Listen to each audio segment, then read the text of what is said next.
Good afternoon, good evening, and good morning to you all. Thank you for joining us online today to discuss integrity risks in vaccine programs. My name is Lily Gutierrez, and I'm calling in from Manila, Philippines. I work with the Office of Anti-Corruption and Integrity, or OAI, of the Asian Development Bank. Before we start with the program, here are a few reminders that are designed to maximize your participation in this webinar. First, the webinar is being recorded and the recording will be available in a few days at the ADB Knowledge Events website. And we will be sharing that with you shortly. The webinar is in English, but we have live translations in Russian, Mongolian, and Vietnamese available. If you prefer to listen to the translations, please choose your preferred language from the globe icon at the rightmost bottom of your Zoom screen. I repeat that. If you prefer to listen to the translations in Russian, Mongolian, and or Vietnamese, there is a globe icon at the rightmost bottom of your Zoom screen. You can click on the globe icon and then select which language you would like to be listening in. If you choose to listen through one of the language channels, you may click on mute original audio so you can only hear your preferred language. Otherwise, you will be hearing some of what's going on in the main panelists room. So we are using this Zoom webinar platform, which has slightly different controls from a Zoom meeting platform that you might be used to. For today, the chat function is not available to attendees. Instead, if you have any questions, please use the Q&A box to submit your questions at any time during the webinar. You may type your questions in English, Russian, Mongolian, or Vietnamese, and we will request our colleagues, our translators, to translate this when needed. Lastly, may I request that you please share your feedback on today's webinar. We will be showing a QR code and sharing a link that will lead you to the online survey. Your feedback is important to us, so we hope you will share it with us today. And now it is my privilege to introduce today's webinar moderator, the Office of Anti-Corruption and Integrity Director for Prevention and Compliance, Lisa Kellert-Courtney. Over to you, Lisa. Thank you very much, Lily, and welcome everyone. On behalf of the Office of Anti-Corruption and Integrity, I would like to welcome you all to this webinar on integrity risks in vaccine programs. The backdrop to this is the COVID-19 pandemic, which has brought many changes in all our day-to-day routines, in all human reactions, in the interactions, and the way work is done. There has been a fast pace of change and much uncertainty has been generated. Governments have had to make rapid policy decisions and incurred huge public expenditure to fight the pandemic, the strengthening of the infinite public healthcare resources and infrastructure, as well as to support the overall economy. In 2020, due to the universal nature of the pandemic, everyone knew that we were in it together. The consensus was that locking down hard was the best of both worlds. Near elimination of COVID-19 in some countries and regions offered a glimmer of return to what people thought was a normal life. Economics, though, is called the dismal science, in part because it is about hard choices, situations where we cannot have our cake and eat it too. Last year, it seemed as if COVID-19 may not be one of them. We're starving off the virus at every turn, saw, as I said, some glimmer of light. And then came Delta, far more contagious than the original and with fewer immediate symptoms, making it harder to trace. The Delta variant became almost impossible to get on top of. The new reality is plunging us back towards a territory economics call their own, the world of hard choices. The pandemic has seen and continues to see unprecedented impact on education, mental health, jobs, families, and all of our own unique social fabric, which is continuing to suffer. And without very high vaccine rates, it has become all but impossible to reopen without. So as I said, the COVID-19 vaccine program is the most complex, rapid global rollout of vaccines in history. In order for all of the activities to be effective, governance, corruption, and integrity controls must be paramount throughout. And there is no tolerance for reducing ADB's integrity stand, and it must continue to be so. It is important to bear in mind a few points before we venture into this session in depth. There are several highlighted integrity risk factors, including corruption, conflicts of interest, collusion, and fraud risks that are prevalent due to the urgent need for goods and services with the required flexibility and speed, significant flow and injection of funds, extreme spending pressure and lower controls equal heightened risks, global competition, reverse bargaining power, and volatile prices.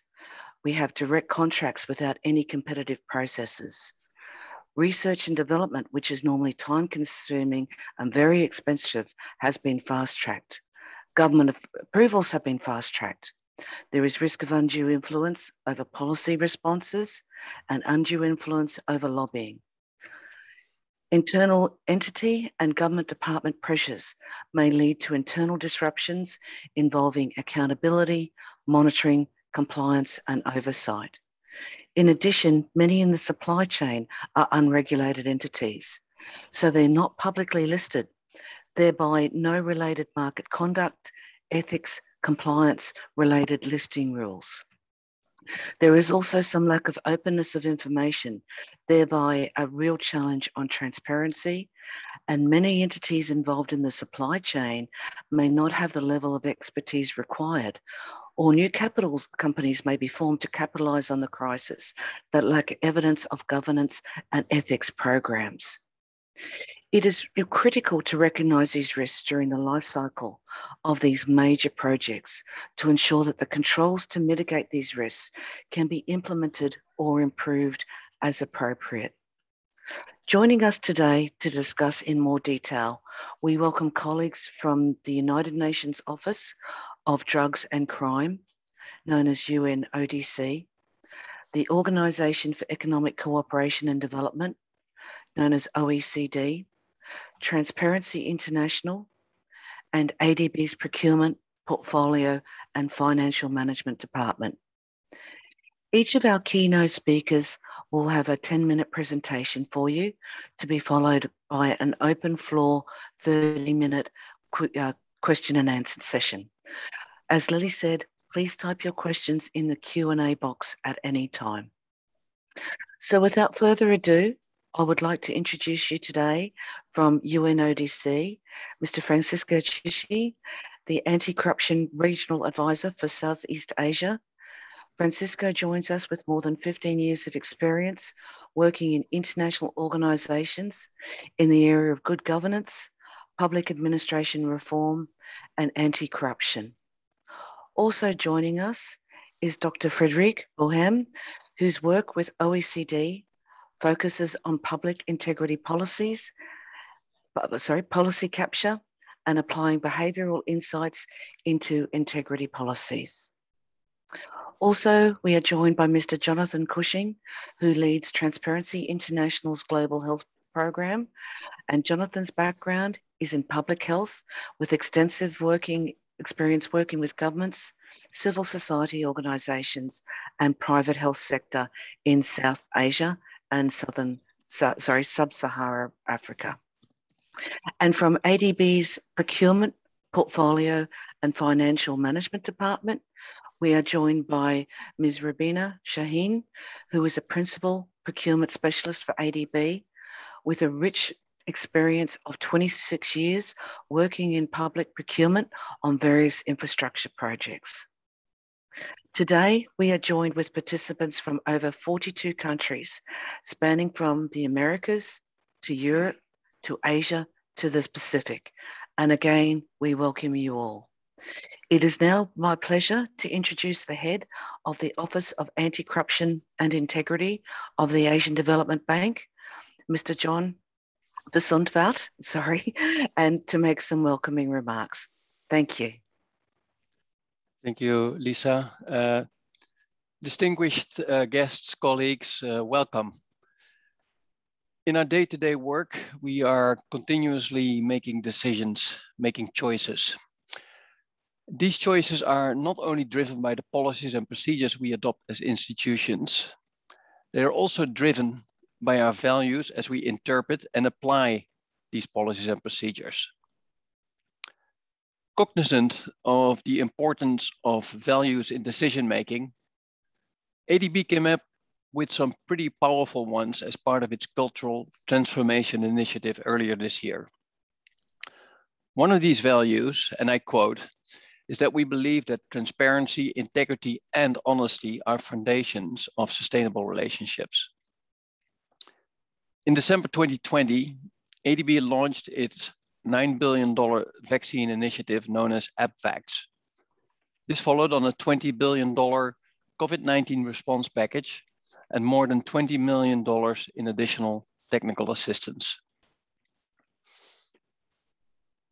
It is fair to say that the expectations on all of us who carry responsibility for the rollout of vaccination programs have risen multifold during the ongoing efforts to fight the pandemic itself, as well as its debilitating effect on economic growth, equality, education, and health services, all of which have hit the poor and vulnerable disproportionately.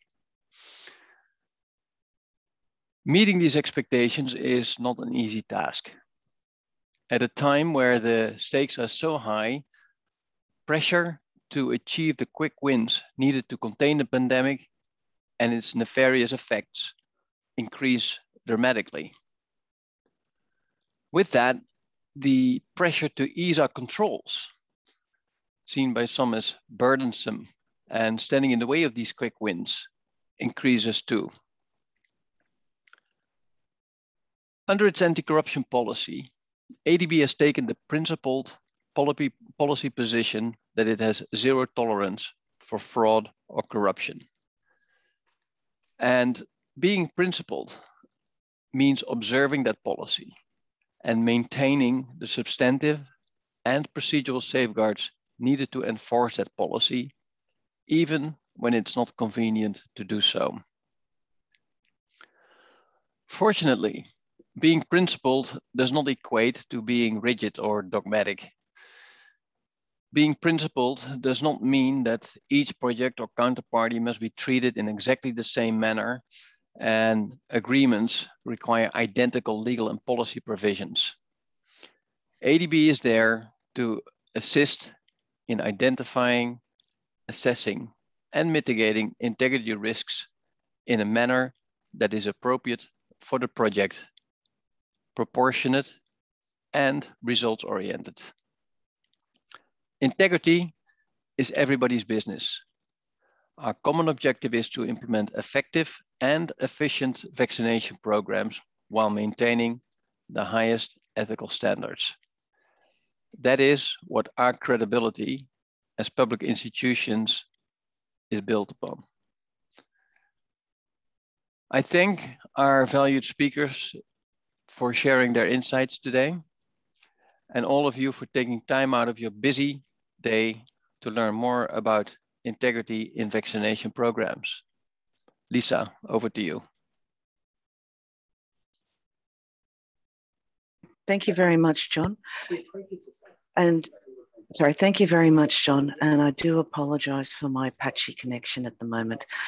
So without further ado, could I please hand over to our first keynote speaker? Thank you very much, Lisa. Thank you, John. On behalf of the UN Office on Drugs and Crime, I would like to thank the ADB for organizing this very timely discussion. It is an extremely important topic we have now massive programs of vaccination throughout Southeast Asia, which is the region that I cover through my my programs, and I think I really welcome this this discussion, the initiative. So I thank ADB and as well as the fellow panelists for this. So we're going to speak about few elements, which are the factors that fuel corruption, which are the risks, and which are the mitigation strategies that we can put in place. So vaccines appear to be the best hope to win the battle against the COVID-19 pandemic. However, there are certain factors that can make the vaccination process vulnerable to corruption. So first of all, high demand and limited supply in most countries, leaving many people desperate to receive a vaccine. Secondly, the scale of vaccination programs is something we have never experienced before, requiring enormous logistical efforts. And the fact that all stages of the vaccine deployment had to be undertaken in a very short time frame. Procurement is a good example. Most countries in the region have introduced emergency laws, allowing health authorities to go for direct procurements, so effectively reducing the oversight functions over these procurements and contracts. So next slide, please. So what are we looking at when we look at corruption risks in the supply chain of vaccines? I would say corruption risks are present at every stage of the deployment of COVID-19 vaccines, from development and manufacturing through procurement, allocation, and administration of the vaccination programs. In the graphs, as you can see, they are colored in relation to the public interest. Now, you know, there's a lot of interest in the administration stage of the vaccination programs because that's mostly where we are at. In the manufacturing stage, though, there's potential risks such as conflict of interest during the allocation of research fundings, or provider can seek for an unlawful approval of vaccines or manipulation of data during clinical trials to obtain government approvals. So these are risks, you know, that can be very, very dangerous. At the procurement stage, as we have said, you know, relaxation of the procedures, as often happens in times of crisis, can result in corrupt government officials seeking to enrich themselves or those connected to them by trading influence or demanding kickbacks from medical equipments and vaccine suppliers. The fact that there are often confidentiality clauses in these multi-billion dollar contracts does not help investigating these issues. But let's face it, you know, in many countries in the region, and I think also beyond, there have been negotiations that have been conducted between governments with regard to the furnitures of vaccine. It is to some extent also a political issue, and it's not clear to the public how some of these negotiations have been conducted.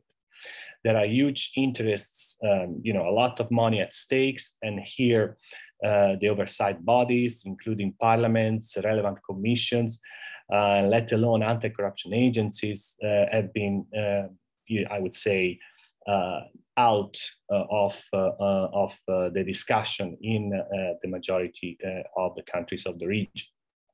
So there have been quite a lot of risks there, and there are still, because, you know, the procurements of vaccines is still very much ongoing in many of the countries of the region.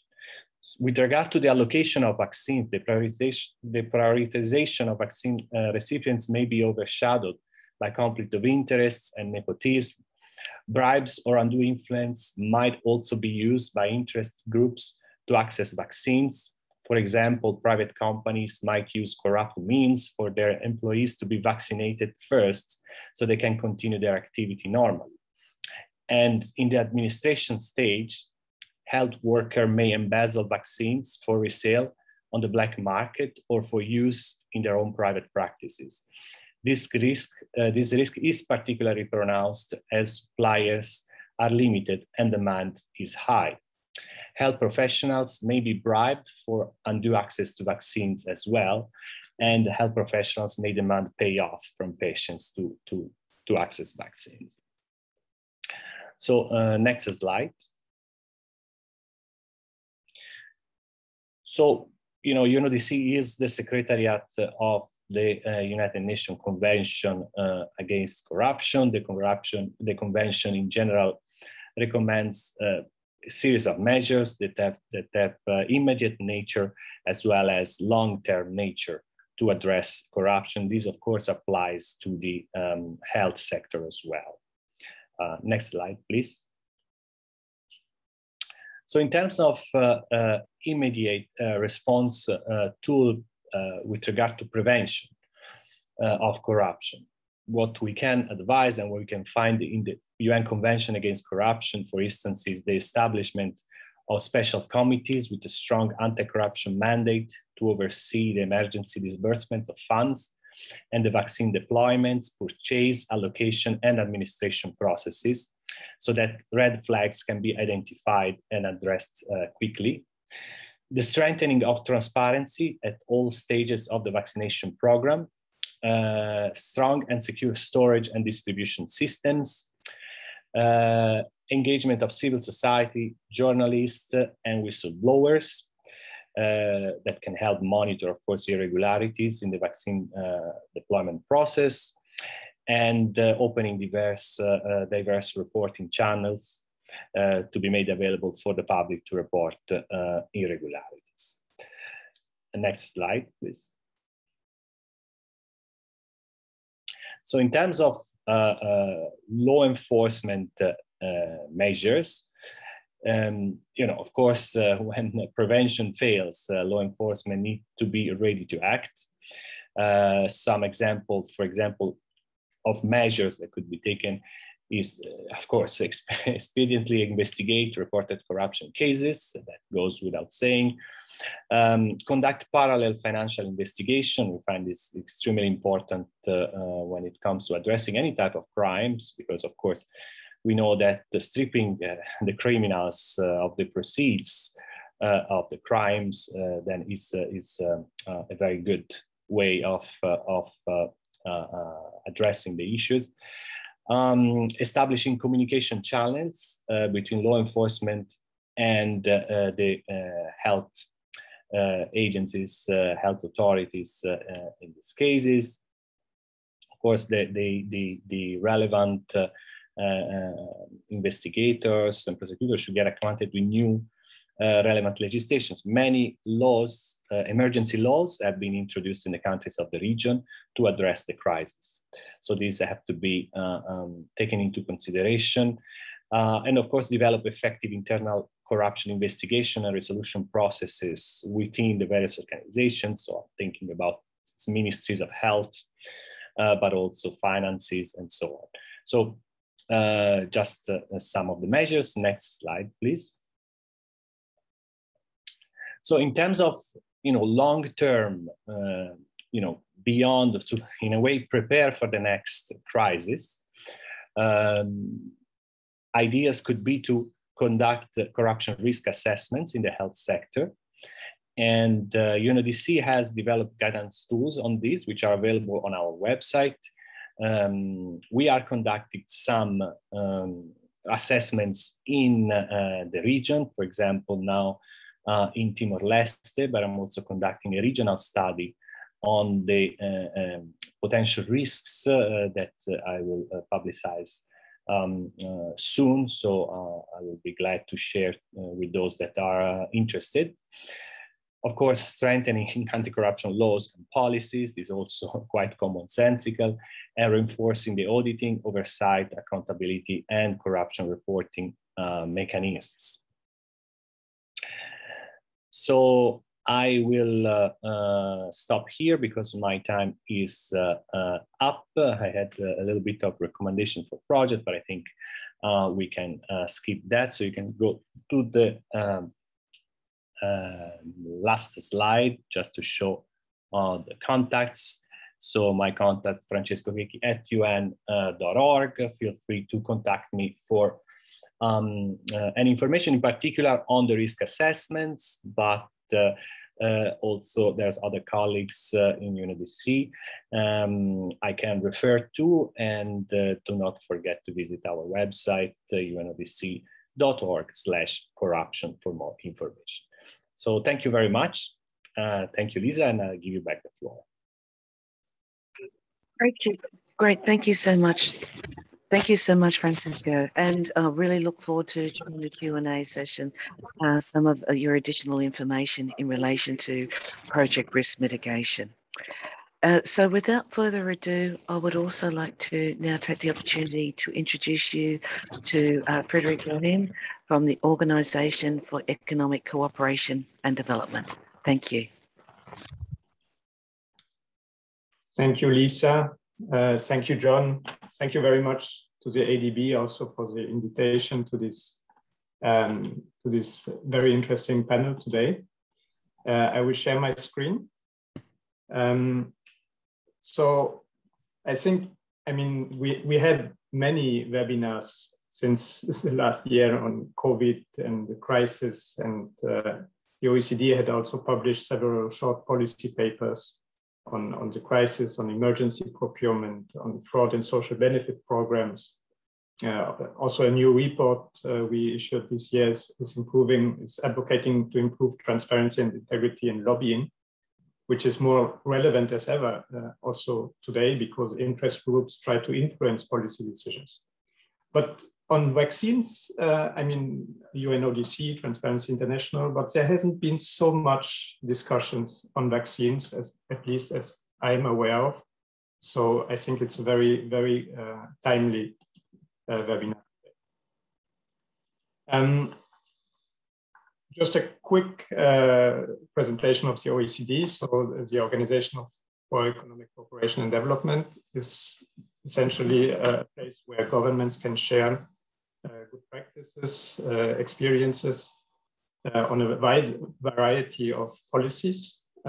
And I'm working in the Public Integrity Division. So we are looking at the prevention of corruption, fraud, and all kinds of integrity risks. Essentially, we are setting standards, and the most recent one is the standard on public integrity, which I will come back to in a few seconds. We provide policy dialogue together with the ADB. We have the Public Integrity Network and the Anti-Corruption Initiative for Asia and the Pacific. We have comparative analysis, thematic analysis, and we are working with countries to help them in implementing policies and also designing policies. So coming back to the vaccines, I found this little cartoon, and I found it very nice because it shows two things. First of all, that corruption can undermine the deployment and the vaccination program in general. But there's this little second stone, which is bureaucracy. And unfortunately, sometimes anti-corruption leads also to more bureaucracy. And in times where we need also to move fast, sometimes anti-corruption, if it's not well designed, could add bureaucratic layers that run against the need to act quickly. So there's definitely a trade-off, and John mentioned as economists, we know trade-offs all the time. So this is really a very important aspect that we have to consider as well. So the recommendation on public integrity has three pillars. It has a pillar on system, which is basically acknowledging that there are many actors that are very relevant for integrity policies in a country. And these actors have to be coordinated to provide a coherent approach based on evidence and with a clear strategy also to address risks. Culture, which means that what really matters is practice. Of course, laws, regulations are important, but as we all know, sometimes there may be some significant difference between what the law says and what is done in practice. So a lot of effort has to be also invested in ensuring effective implementation. And of course, accountability. And I will focus a lot on this last point of accountability, which starts with risk management. And Francesco already mentioned some, well, the main corruption risks in the value chain. So I will not take too much time on this. But one important message is that in the context of the crisis, it is key to ensure that any changes to processes and bypassing of normal controls that would not normally be there, that these are subject to thoughtful risk analysis first, and the definition of risk tolerance. So understanding what can be done, as well as effective external control and audit. And I will focus a bit more on this in a few seconds. So if we look at the different phases of the value chain, so in research and development, of course, we know that massive public funding was made available for the vaccine development. And this taxpayer money, of course, came sometimes with conditions attached, sometimes none, but information on this is scarce, and there's a need to increase accountability on this use of the public funds in the R&D phase. And let's not also forget the accountability on clinical trial transparency, because this is also very key to ensure the trust of the citizens in the vaccines, but can also lead to distortions in the vaccine in the market of vaccine, which is already characterized by low competition. No? So, this kind of information also is very, very important and can be a source of risk. In the international distribution, which is an area that has not been discussed so much, there's an upcoming paper by U4, which will also dive a bit more deeper into this aspect. But we know that the situation of the international deployment of vaccine has been quite unequal.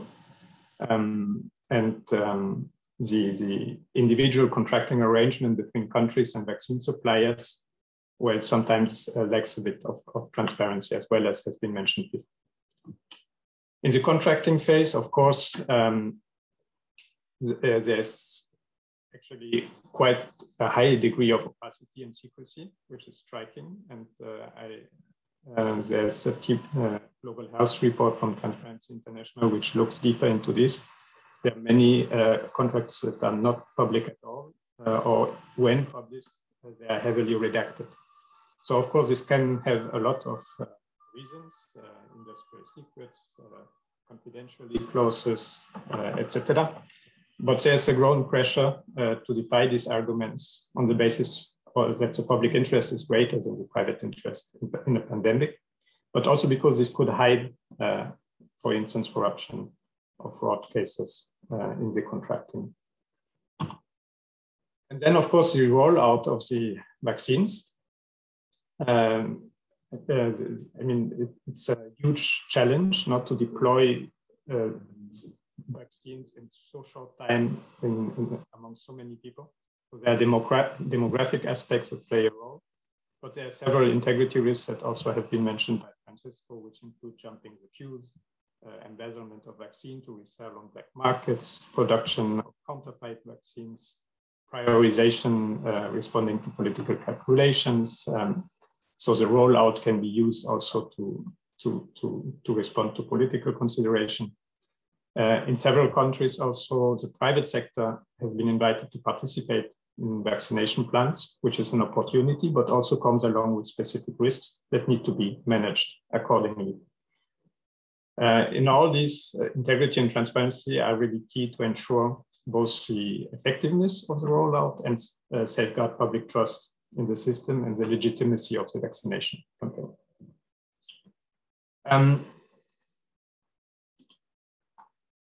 In risk management, also the internal audit plays a role in providing assurance about the existing control.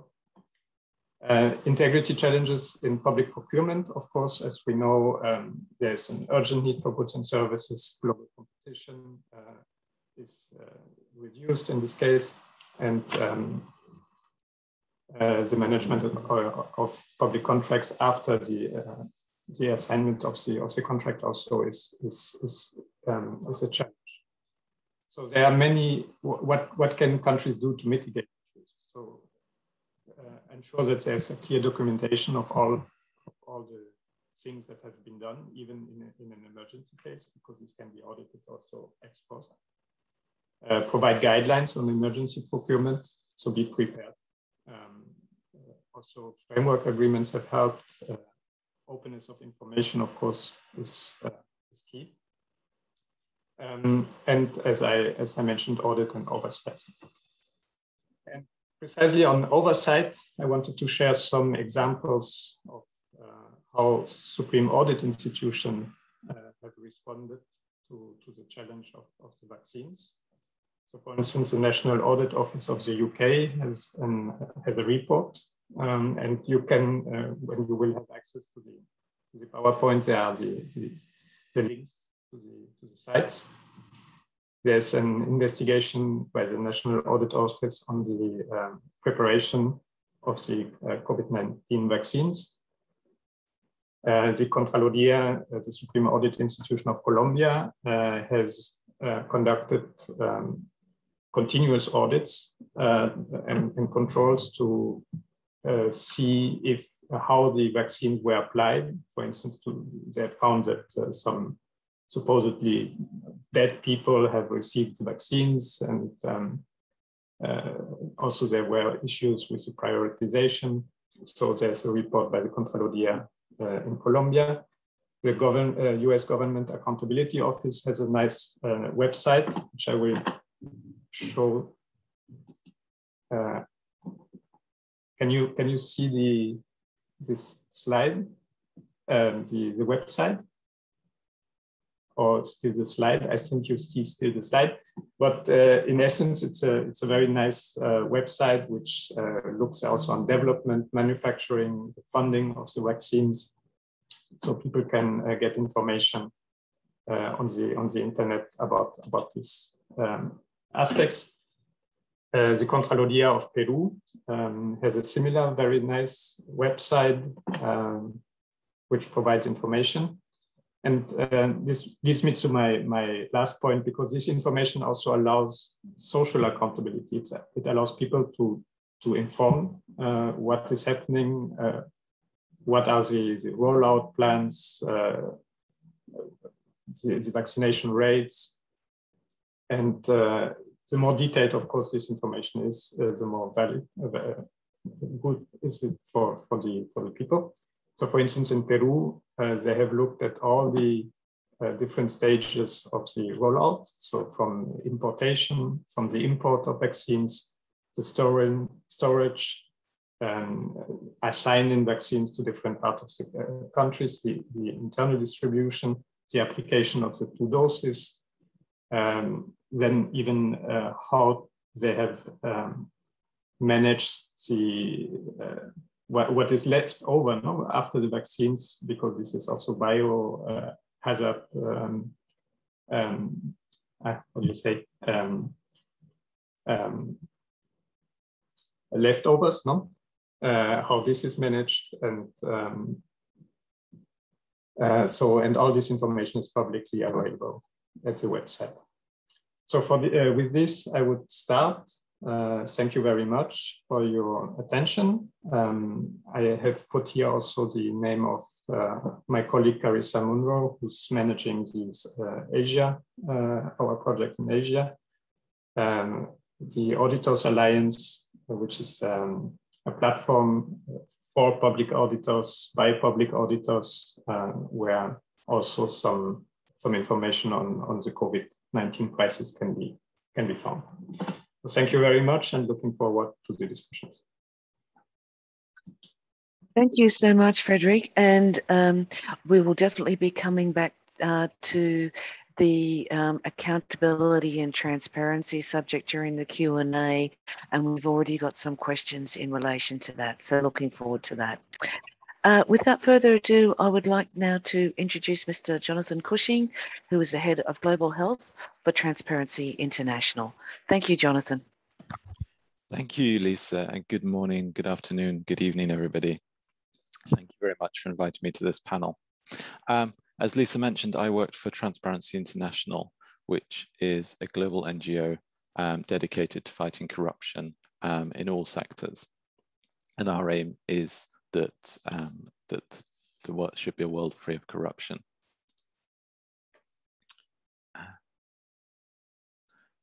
I'd like to talk now about some work that we've been doing across the region and also across sub-Saharan Africa over the course of the last 18 months.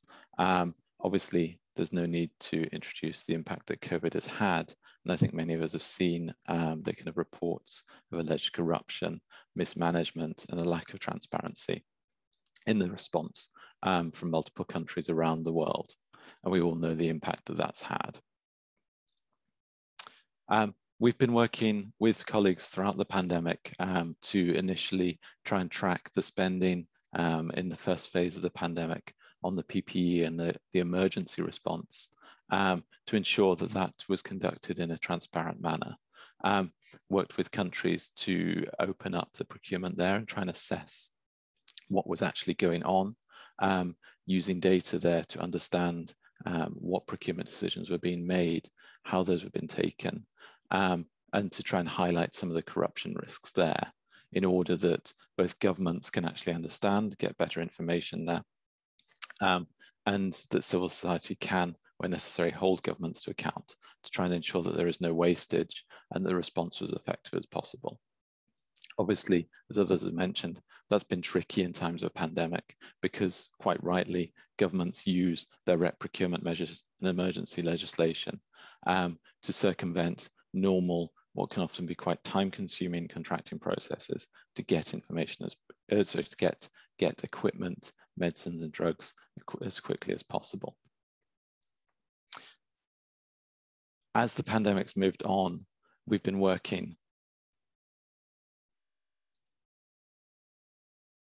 to look at the corruption risks around the vaccine delivery and ensure that the vaccine rollout goes as smoothly, but as transparently and as equitably as possible.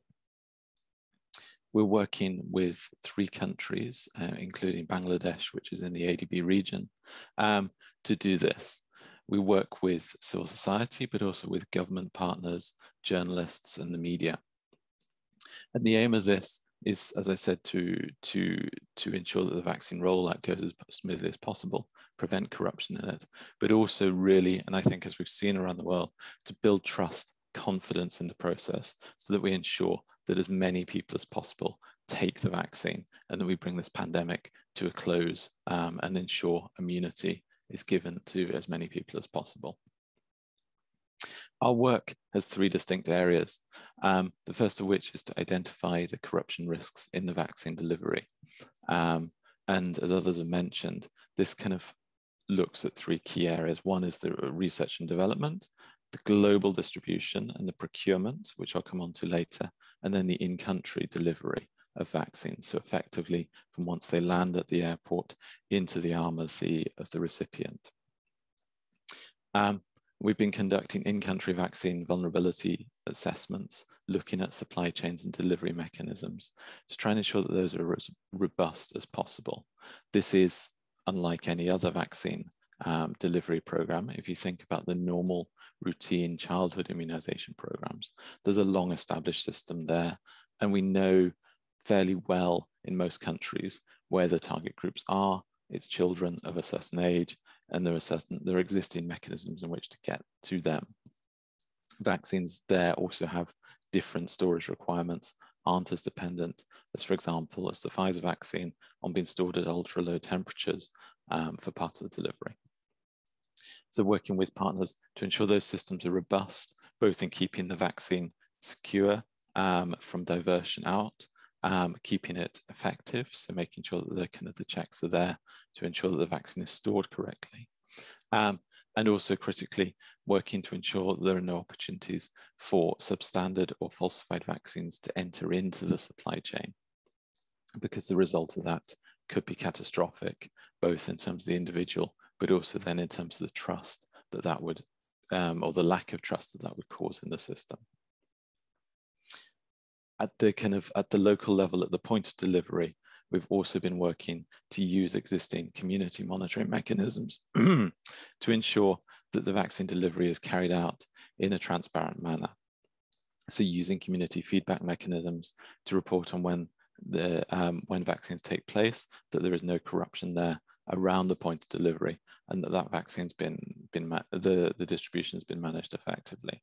We've also been working to assess who gets the vaccine when. If you look back, and if we think back to the start of the year, which may seem a long time ago, certainly in terms of COVID, COVAX and the World Health Organization came out with clear guidelines saying that those who are most vulnerable, clinically vulnerable to the virus, and the frontline workers, so the healthcare workers in many countries, should get the vaccines first. And we've been working to assess the existing distribution plans to ensure that that takes place, that those groups are prioritized. This is not always easy to do in many settings. There are different groups different countries have different priority groups in terms of health needs, and healthcare workers in countries are often comprised of maybe a mix of those working in the private sector and the government, and it's difficult to identify them. So we've been working to ensure that those plans are made public, so distributed, so that those who need to get the vaccine know when they should get it. And there's adequate communication there to ensure that people are aware of when they can get the vaccine, and to monitor that to see which groups are actually getting it first, and ensure that those perhaps in harder to reach areas because of geography or difficulties accessing are made aware of their entitlements, and that the distribution actually takes place in those areas, that there isn't, say, a concentration of the vaccine rollout in the capital city at the expense of those in rural areas. So it doesn't hit those perhaps poor, or those doesn't hit those who are perhaps poorer more, that they get delayed. There is equity in the rollout. And as I mentioned earlier, when it comes to the actual delivery, we've been working to ensure that this takes place in a transparent and equitable manner. So using community groups to really feedback and report on what is actually happening at the point of delivery, to ensure that the cases, say, of petty bribery are not taking place, that there is no abuse of that system, that there is no queue jumping or no favoritism. And we've heard reports of this from countries around the world.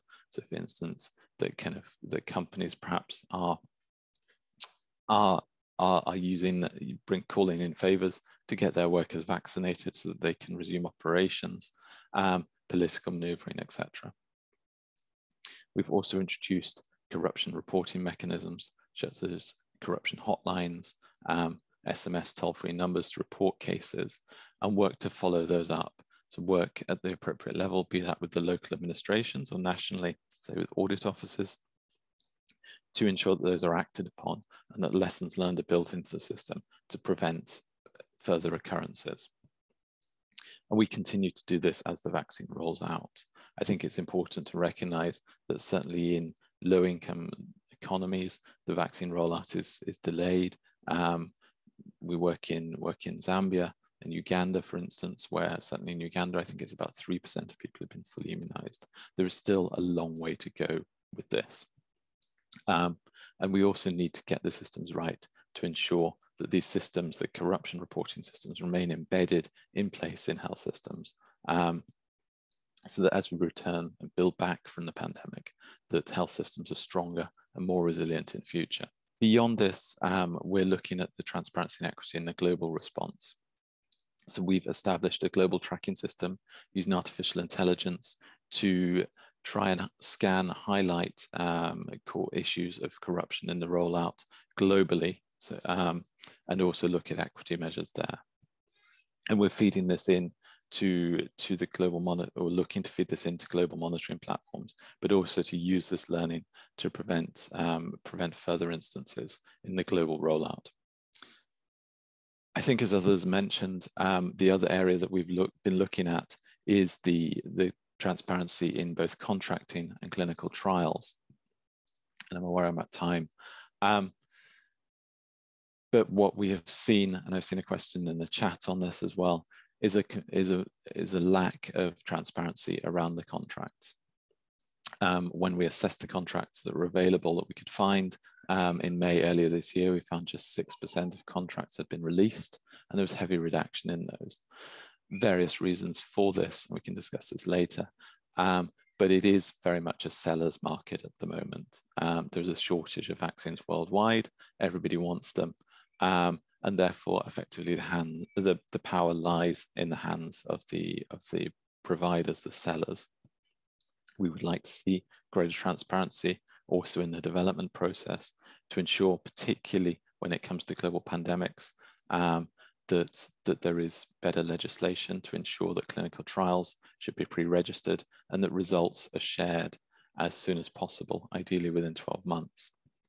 And we continue to work towards advocating for greater contracting and procurement transparency to ensure that contracts are released, even if it is in a redacted form, but the redactions are minimal.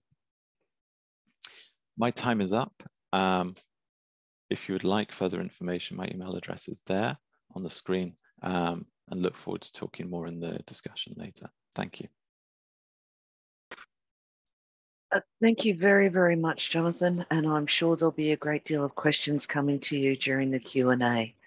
So I would like to introduce you to Ms. Rabina Shaheen, ADB's own procurement, portfolio and financial management principal procurement specialist.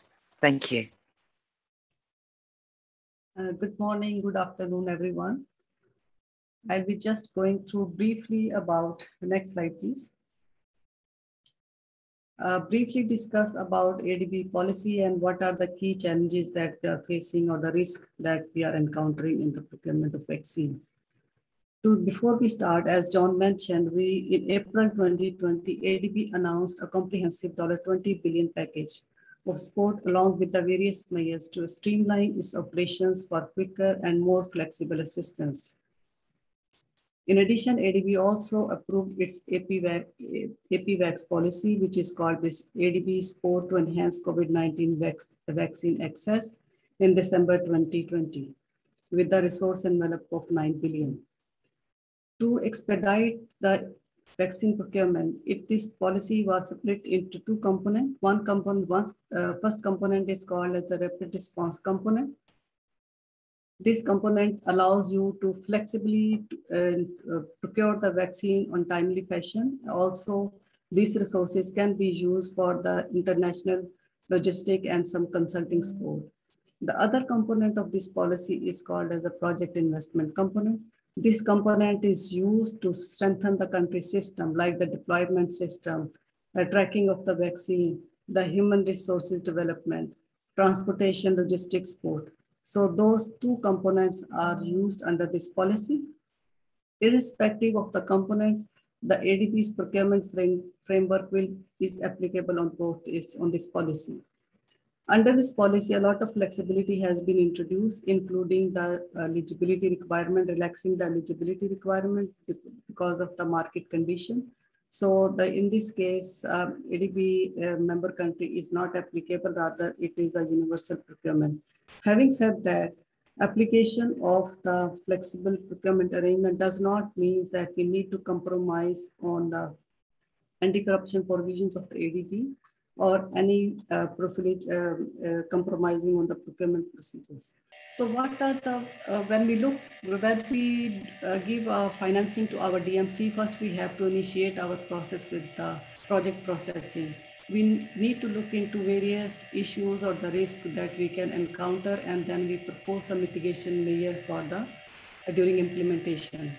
What we have seen so far, many of our DMCs have the limited capacity. Either they have the no prior experience or they have very limited experience in dealing with this kind of program. But at the same time, it is also equally understandable because this level of intervention or deployment of the vaccine has not been precedented, at least in our lifetime. So we do understand their constraint. Having said that, we just need to ensure that we put mechanism in place to ensure the vaccine can be timely deployed with efficiently and with efficiency. Most of the countries, they do not have the system in place for the proper infrastructure, for the deployment to the regional basis, to the central level. So it would put a lot of pressure on the our executing agency. And then therefore, during processing, we keep in mind, we need to look into how we can ensure that at least some kind of system is in place, whether they need additional resources, the systems, it could be human resources or the system itself to ensure that vaccine will be deployed in a timely fashion. When we trigger the dealing with the emergency procedures within ADB, we do have the policy in place in ADB that facilitate our DMCs to provide or allow flexibility in the procurement procedure. But sometimes it happens, or we have witnessed in many of the DMCs, their own internal system does not allow them to trigger their own emergency procedure, and it has an implication on the efficient procurement procedures.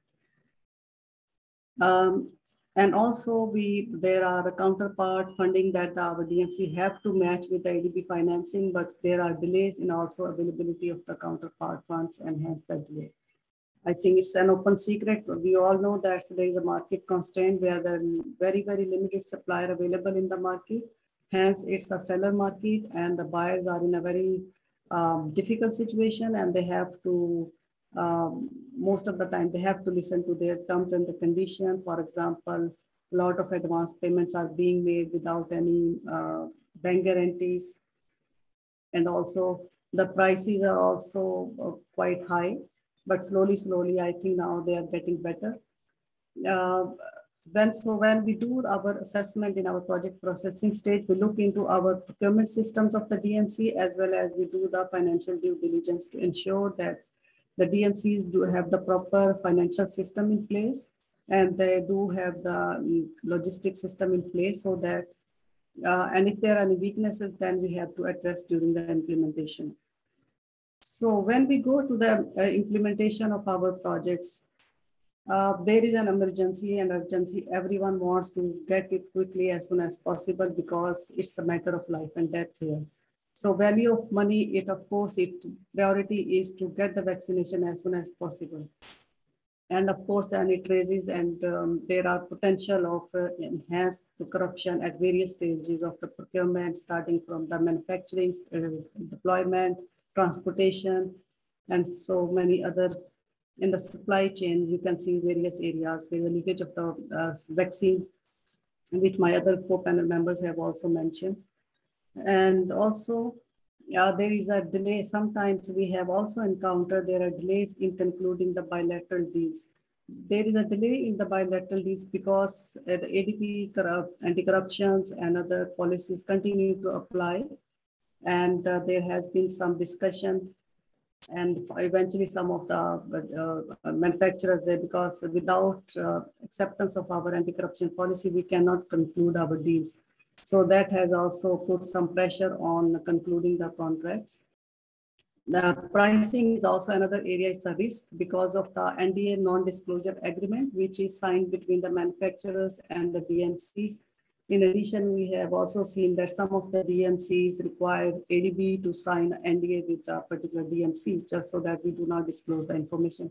But having said that, we still ADB internally within the ADB, a very limited group of people, they do have access to the prices, and we know exactly what is happening, and we can see there are prices are not consistent across the region, and they varies from region to region and country to country. So there are some constraints as well, and these are the risks as well because of the lack of transparency in disclosure of the information. So the same thing regarding this disclosure of agreement and publishing of the contract as well.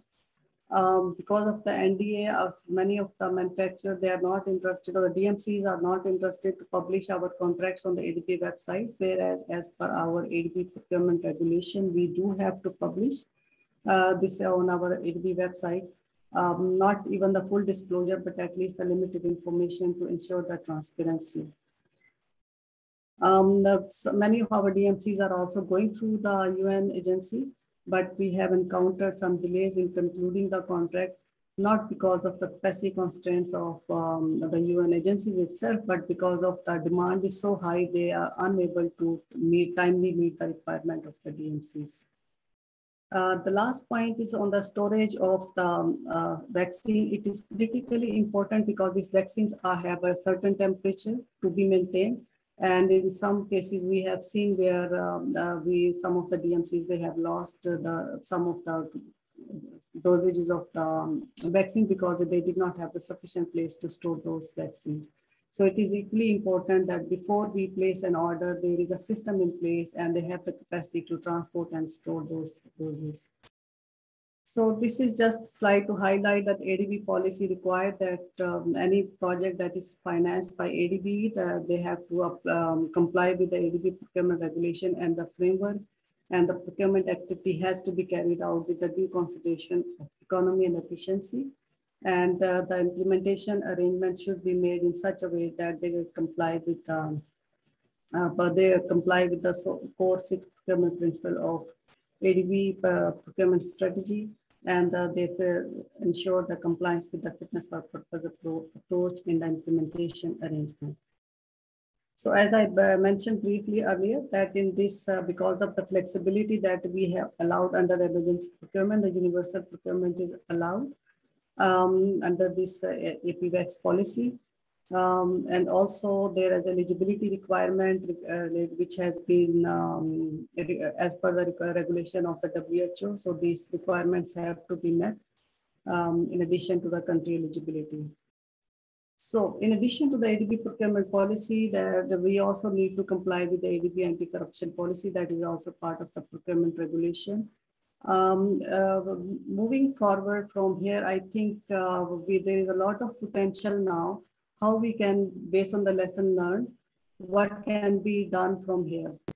We have seen so far, there's as of now, the emphasis more on the buying of the vaccines, and maybe there's a less emphasis on focusing on the deployment of the human resources, making improvement in the systems. So this is a good opportunity now to work on these areas as well.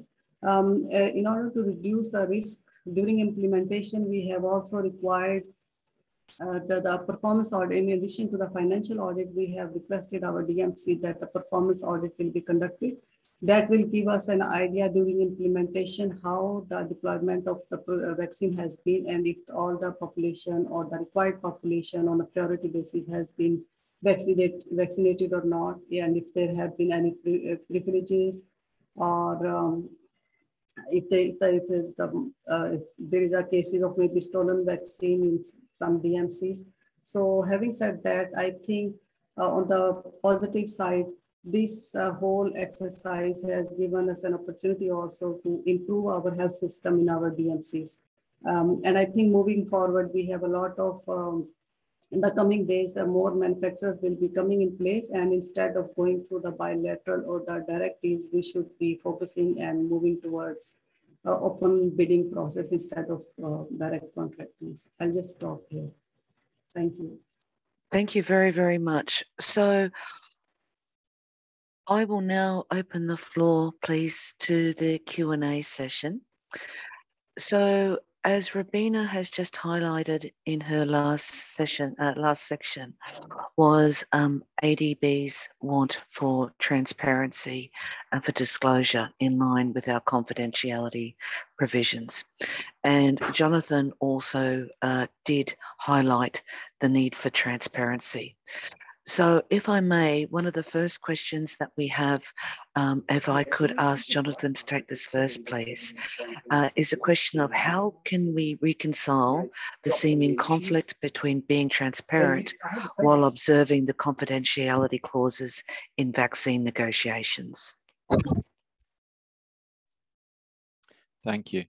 I think it's important to realize that many contracts do have confidentiality within them. And if you look kind of back historically at say pharmaceutical contracts that governments sign with pharmaceutical companies, there are redactions in them very often around the price that is paid.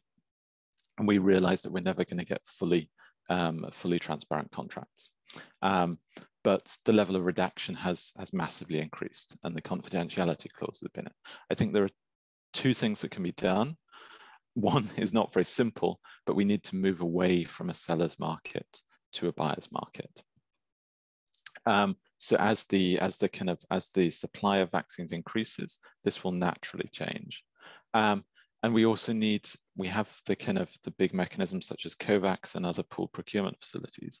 I would also want to see greater pressure there being put from the buyers to say, okay, we need to release this information.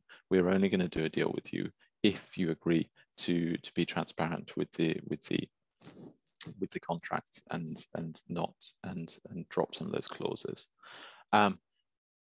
It's easy to say that. I think what that needs then is kind of a pressure from all sides really on that, from civil society groups, from activists, but also agreement kind of from those from the governments that buy into and support the COVAX and the other mechanisms, and I think ADB has a mechanism as well, that the pressure comes from multiple sides to try and push for greater transparency there. Thank you. And so this actually links to another question, actually. And if I wouldn't mind handing this one to Francisco, is how important is it for the public to actually know the prices of vaccines being procured by the government? Do you think that is a critical part for transparency and for helping reduce integrity risks in vaccine programs? But to be frank, I'm not an expert on vaccine distribution. So on the issue of prices, I'm not sure. What I can say is that, how this contract has been negotiated is a highly political issue. Many countries of the region are taking this as a geopolitical, economic topic, because many countries have invested heavily in the production of these vaccines as well. Let's not forget this has been subsidized in many instances by countries, and also other countries have tried to use the current situation to favor certain part of the industry, either national industries or others. So there is no, let's say, clarity on either on how much the governments are actually paying for these vaccines to start with, and let alone how much does it cost through the whole supply chain, releasing and producing and giving these vaccines to the people. I don't think that, we can debate, of course. I personally don't think that transparency of the prices is the major issue here. Also because you have to really be an expert to understand exactly, the cost of the production of a vaccine and the whole supply chain. I think rather, transparency should be in, how the whole system is administered, at the local level, how they are distributed, these vaccines, who is prioritized, in which way, and, having professional bodies auditing this system properly and then releasing reports through the appropriate channels. Be it the parliament, be it, special commissions that, then can evaluate professionally, really professionally, with technical knowledge, what is that we're talking about. Because the amount of misinformation that there is in this moment on this topic, and the opinions that you see on social media by people, I mean, we also need to avoid having this type of debate, misinformed and spreading claims of fraud, maybe when they are not, and missing the real frauds that exists. Yes, thank you, Francisco. We definitely live in an age of information overload, especially through the social media forums. If I could turn a question, please, to Frederick and also to Rubina. There's another very interesting question in the chat, and it's, does a centralized procurement, such as a national government only procurement of vaccines, pose more risk to corruption than a decentralized one? So such as private entities that are also allowed to procure. So if I may start. Please. Yes, in terms of efficiency of procurement centralized, in my personal experience, it makes more sense because you pool the resources, you buy in bulk, and if you have the proper system in place, it is better to pool it and then deploy it. But having said that, the corruption issue, whether it is with respect to the centralized procurement or decentralized, I don't think so there is any statistics or any one formula which can justify that if you do it in a pool procurement, the corruption will be less, and if you decentralize it will be more. So I think it boils back to the point that what are the system in place and what are the measures or the systems and how the system is working. What are the what do you call it? The oversight bodies are in place, the mechanism, the people who are involved, their credibility, the institution credibility, the system for the deployment, if it is fully functional or not. So irrespective, I think it doesn't make any sense or any difference. Thank you. Thank you, Rubina. Frederick, do you have anything to add from an OECD perspective? I completely agree with Rubina, and I'm not a procurement specialist, but just emphasize also her last point that it's key to ensure that all the documentation and the data is good quality and documented to allow for ex-post audit processes, for instance, to do their work. And then, as she mentioned, I mean, depends on the system. And perhaps also highlights the relevance of using data. To leverage data that is available, then also to check. Thank you. So all four of our keynote speakers today highlighted the integrity risks and the importance for transparency. So one of the questions we have is, how can the public ensure integrity in procurement and distribution of COVID-19 vaccines? And I know that there is information available for Supreme Audit institutions. Is there other information that the public may be able to leverage off, excluding the misinformation in social media, that could then give more comfort around the transparency of the programs, even when there is delays in procuring the vaccines, even transparency around the delays and why there is delays?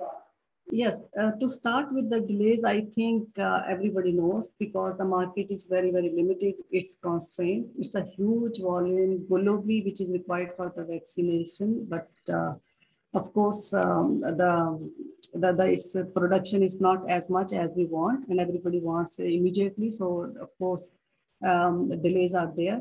Delays are also we are encountering, as we just pointed out in our discussion as well, presentation as well, that delays in concluding the contract with the bilateral deals, number one. Secondly, even if your contracts are signed, then there is a delay in the shipment.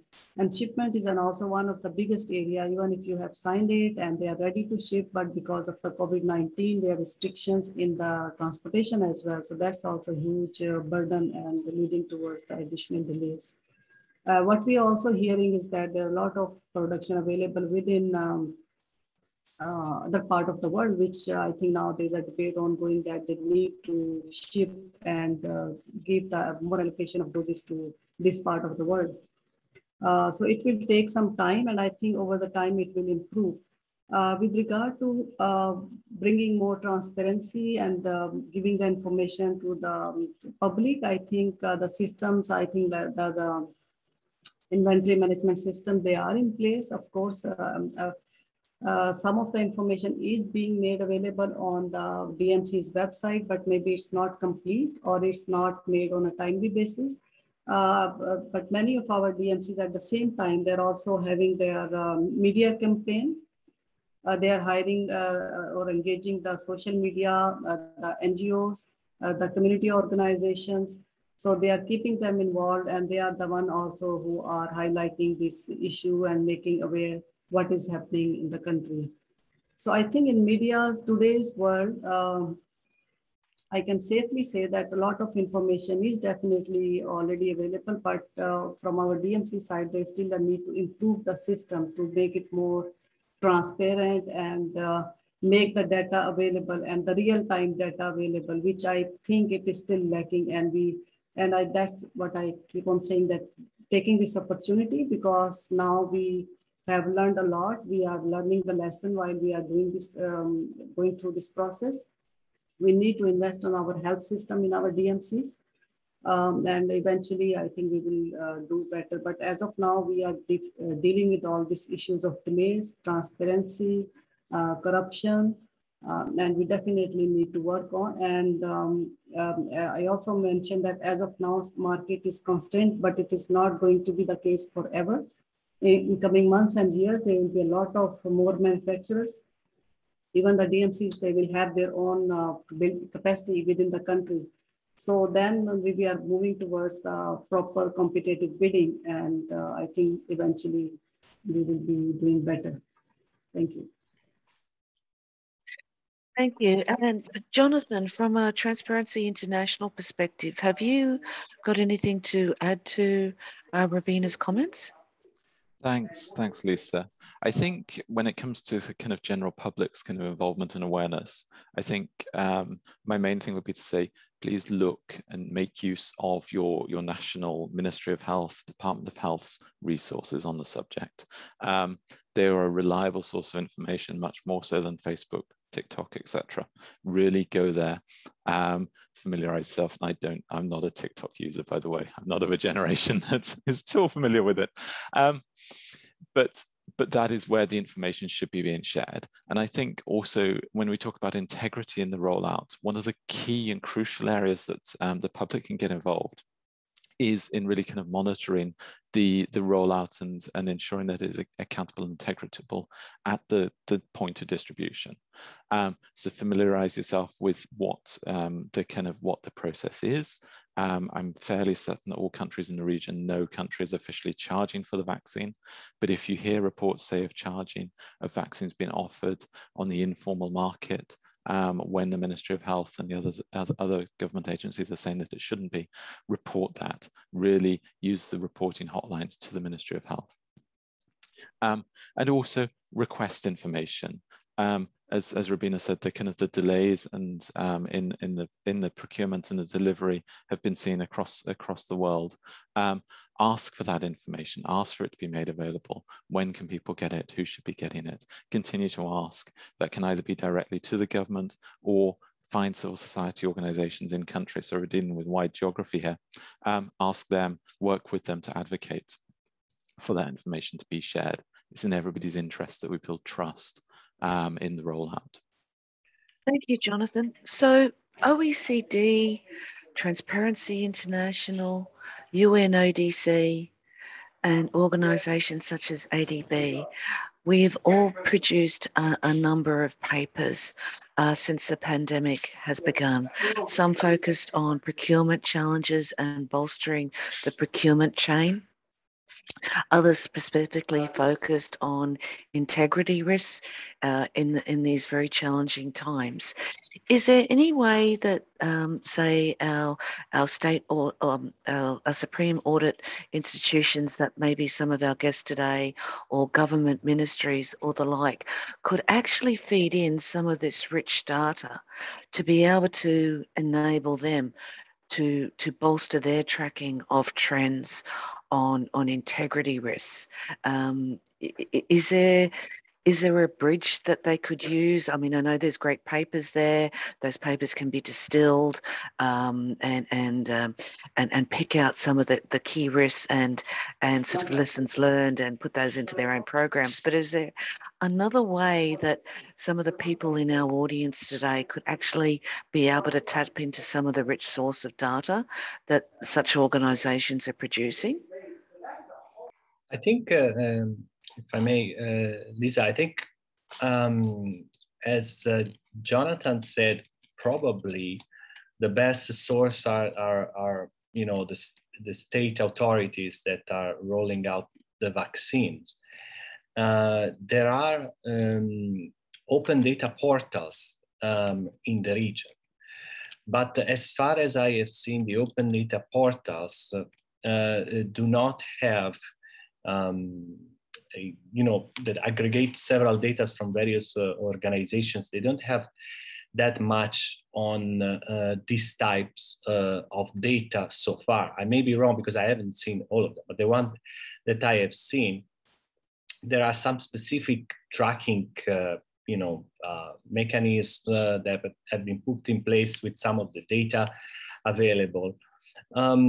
But one of the observations that I wanted to make here is that we have to be also a little bit careful about this, because the data are very difficult to be interpreted by people that are not professional health workers.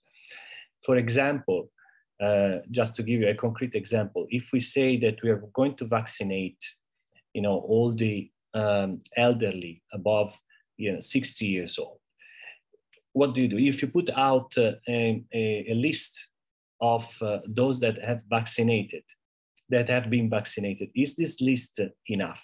Do people, can people get you know, a good information from this list?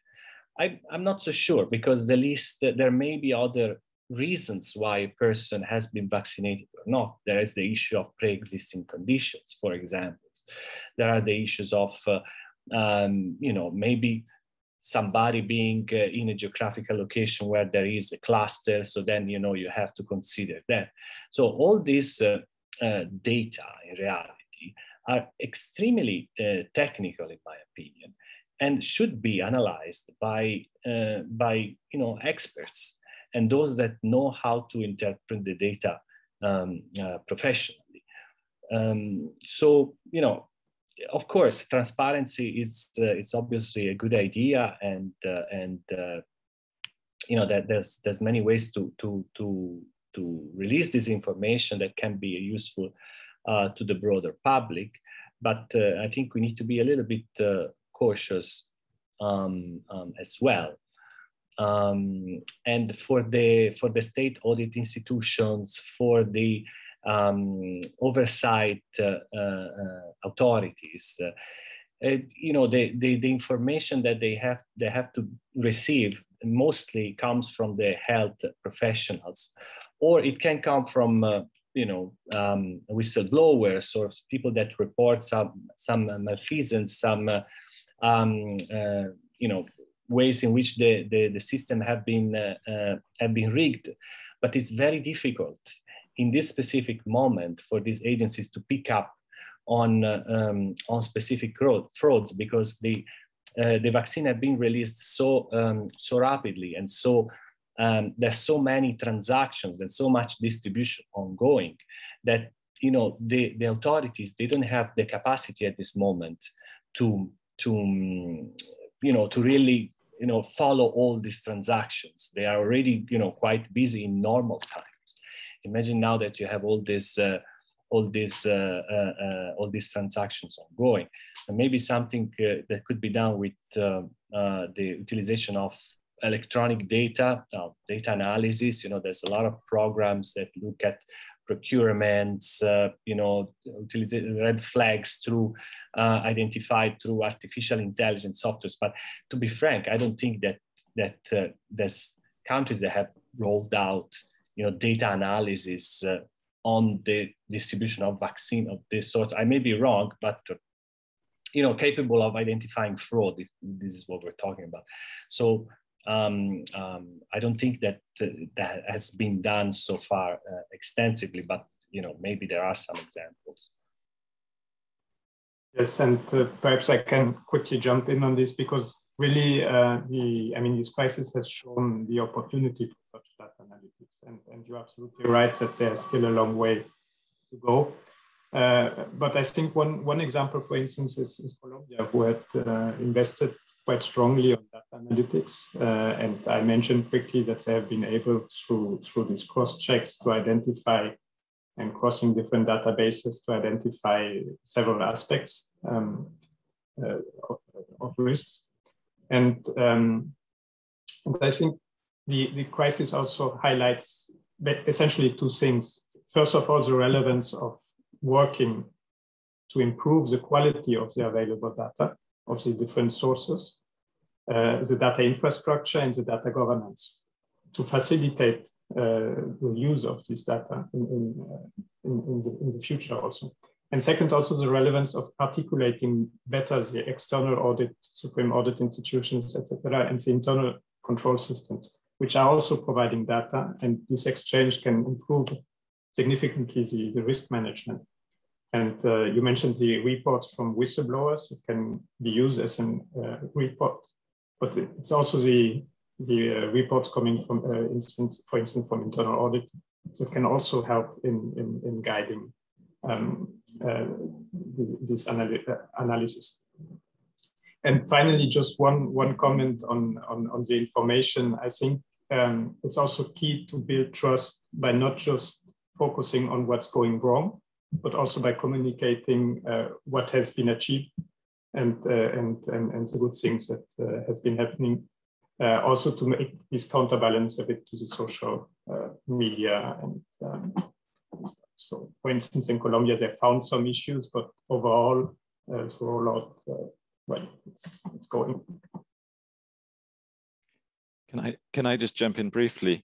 So we've done a lot of work on procurement, and there is some really good procurement data and transparency around sharing of data from a lot of countries.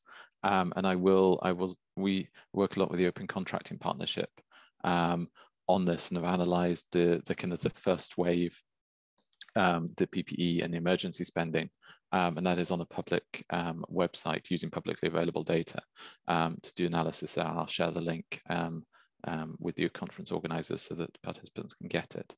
I think, as others have said, what a lot of this kind of highlights is trends and further questions.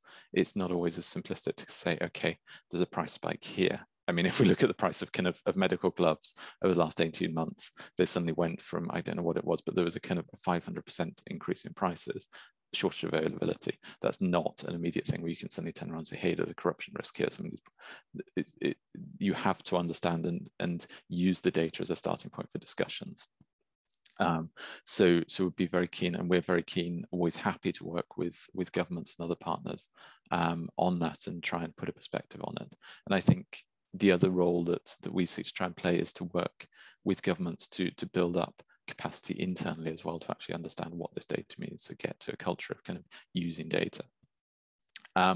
We've also got a guide on trying to understand contracting around the vaccine rollout that I'll send the link to.